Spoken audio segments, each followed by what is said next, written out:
शस्त्र देण्याचा जो पॉवर आहे तो कलेक्टर ऑफिसकडे असते आणि पोलीस त्याच्या अनालिसिस करते लॉ अँड ऑर्डरच्या हिशोबाने त्याच्या पास्ट हिस्ट्रीच्या हिशोबाने ते प्रत्येक फाईलचे आम्ही अनालिसिस करणार आणि जिथे शस्त्राची गरज नाही त्याच्या डेफिनेटली आम्ही शिफारिश नेगेटिव्ह पाठवू. तुम्ही इथं चार्ज घेताच सगळ्या मुसक्या आवडले अवैध धंद्यांच्या आणि त्या संदर्भात सुद्धा त्यांनी तक्रार केली होती. तुमच्याकडे सांगितलं होतं की खूप मोठे अवैध धंदे आहेत विजेता परळीमध्ये मोठ्या गाड्या ट्रक्स आहेत ज्या वाळूचा व्यवहार करतात त्याच्याशी अनेक लोक कनेक्टेड आहेत वगैरे वगैरे. तर तुमच्याबद्दल त्यांनी पॉझिटिव्ह वक्तव्य केले. तुम्ही आले त्याचा बदल झालेला आहे, या गोष्टी बंद झाल्या. आमच्या बीड पोलीसच्या आता वरिष्ठांच्या मार्गदर्शनाखाली आमचा एकच उद्देश आहे सध्या जिल्ह्यामध्ये आपण अवैध धंदेवर आमचा कंट्रोल ठेवू आणि लॉ अँड ऑर्डर आपण मेंटेन करू आणि रूल ऑफ लॉ इम्प्लिमेंट करू. सर, इलिगल वेपन्सचा पण फार मोठा संख्या आहे, ते कसं सोड? इलिगल वेपन्सच्या बाबतीत मी ऑलरेडी सोशल मीडियाच्या हिशोबाने काल प्रेस नोट दिलं होतं जिथे मी युवक लोकांना सांगितलेलं आहे की हे अशा प्रकारचे दहशत पसरवणारे व्हिडिओ किंवा फोटो ते सोशल मीडियावर व्हायरल नाही झाले पाहिजे. केले तर त्याच्यामध्ये गुन्हा दाखल होईल.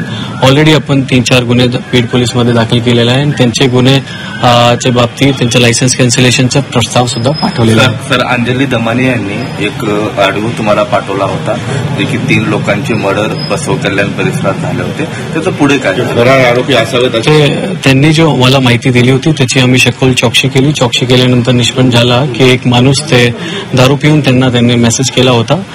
जे लोकेशन त्यांनी आम्हाला सांगितलेली आहे ते लोकेशनची पोलिसला आम्ही विचारलेले आहे आणि प्रत्येक जागा नेगेटिव्ह मिळाली. सर, सोशल मीडियामध्ये सामाजिक तेढ निर्माण होईल अशा पद्धतीचे पोस्ट केले जात आहेत. तुम्ही अवैध शस्त्राचे जे फोटो आहेत किंवा काय ते त्याविषयी सूचना केली आहे, परंतु सामाजिक तेढ निर्माण होईल, सामाजिक तेढ निर्माण कारवाई केली तर येस, सामाजिक तेढच्या बाबतीत सुद्धा आम्ही प्रेस नोटमध्ये टाकलेलं आहे. तर सगळे लोकांना मी हेच म्हणतो की असा प्रकार कुठल्याही प्रकारचे पोस्ट तुम्ही टाकू नका बिकॉज पोलीसपर्यंत आली आणि त्यामध्ये क्राईम डिस्क्लोज झाला तो आम्ही त्यामध्ये गुन्हा दाखल केला. कारवाई केल्या का तुम्ही या संदर्भात? सध्या आम्ही वेपनच्या बाबतीत केलेली आहे आणि जसं जसं आम्हाला माहिती मिळते आम्ही कारवाई करतो. तपासाच्या अनुषंगानं पण राज्य महिला आयोगाकडे तक्रार केलेली होती.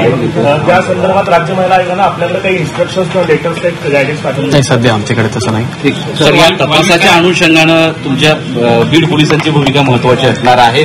या सगळ्या सहकार्य कसं सुरू आहे आणि त्यासोबत कायदा सुव्यवस्था अबाधित राहावी यासाठी तुमचं काय पाऊल टाकलं जातं? बीड पोलीस सध्या जो तपास आहे सीआयडीकडे आहे आणि सीआयडी जसं जसं आमच्याकडून मदत मागतात आम्ही त्यांना सहकार्य करतो. सर, वाल्मिक कराड यांना 2 अंगरक्षक देण्यात आलेले होते. ते अंगरक्षक त्यांच्याकडून कधी काढून घेतले त्याच्या संदर्भात काही तुमच्याकडे पोलीस प्रशासनाचं काही आहे का सर्क्युलर आणि किती अंगरक्षक होते आणि कधी काढून घेतले ह्याची माहिती मला बघावं लागेल. मी नंतर थँक्यू.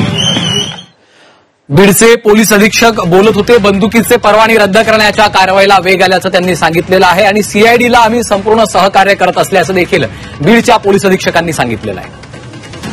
बंदुकींचं लायसन्स रद्द करण्यासाठी प्रस्ताव देण्यात आल्याची माहिती देखील त्यांनी दिलेली आहे. बंदुकींचं परवाने रद्द करण्याच्या कारवाईला आता वेग आल्याचं देखील चित्र त्या माध्यमातून पाहायला मिळत आहे आणि संतोष देशमुख हत्या प्रकरणामध्ये सीआयडीला आम्ही संपूर्ण सहकार्य करत असल्याचं देखील त्यांनी स्पष्ट केलं आहे.